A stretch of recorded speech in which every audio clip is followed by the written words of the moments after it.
অজিত দোভাল বিগত কয়েক বছরে ভারতের প্রতিবেশী দেশগুলোতে ঘটে যাওয়া পরিবর্তন সম্পর্কে বলতে গিয়ে বিশাল সাম্রাজ্য, রাজতন্ত্র, গোষ্ঠী শাসন, অভিজাততন্ত্র বা গণতন্ত্রের উত্থান ও পতনের ইতিহাস আসলে তাদের শাসনেরই ইতিহাস।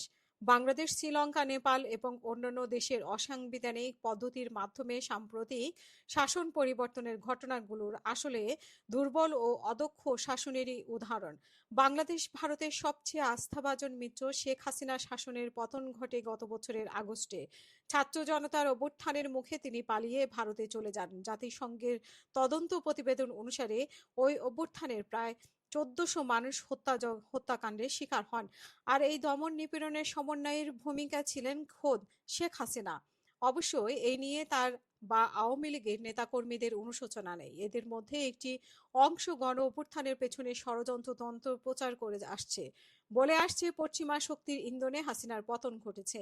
অবশ্য হাসিনার পতনের পর গঠিত অন্তর্বর্তীকালীন সরকার আগামী ফেব্রুয়ারি জাতীয় নির্বাচনের ঘোষণা দিয়েছে। এ লক্ষ্যে চলছে প্রস্তুতি। তবে গণহত্যার অভিযোগে বিচারের কারণে কার্যক্রম নিষিদ্ধ হওয়ায় নির্বাচনে অংশগ্রহণের সুযোগ পাচ্ছে না আওয়ামী লীগ। কিন্তু এই সিদ্ধান্ত নাকচ শেখ হাসিনা ও তার দল।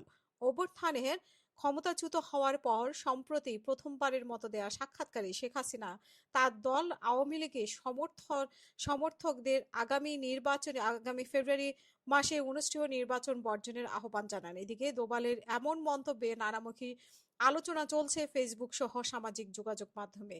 শাহেদ পারভেজ নামের একজন ফেসবুকে মন্তব্য করেছেন, দুর্বল শাসন তার মানে আর কত মানুষ হত্যা করলে সবল শাসন হবে?